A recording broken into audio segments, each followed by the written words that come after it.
حکومت پاکستان کی جانب سے زرعی شعبے کو جدید تقاضوں سے ہم آہنگ کرنے کے لیے اہم فیصلہ کر لیا۔ وزیر اعظم کی سربراہی میں وفاقی کابینہ نے قومی زرعی بائیو ٹیکنالوجی پالیسی 2025 کی منظوری دے دی ہے۔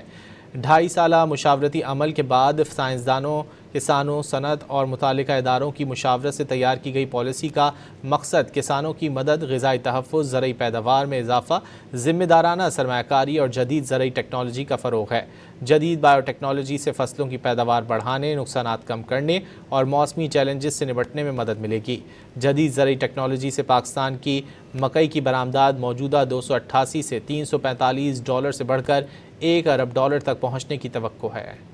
حکومت پاکستان کی جانب سے زرعی شعبے کو جدید تقاضوں سے ہم آہنگ کرنے کے لیے اہم فیصلہ کر لیا۔ وزیر اعظم کی سربراہی میں وفاقی کابینہ نے قومی زرعی بائیو ٹیکنالوجی پالیسی 2025 کی منظوری دے دی ہے۔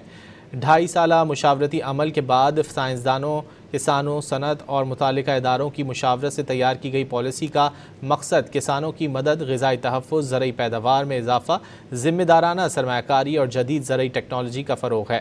جدید بائیو ٹیکنالوجی سے فصلوں کی پیداوار بڑھانے، نقصانات کم کرنے اور موسمی چیلنجز سے نمٹنے میں مدد ملے گی۔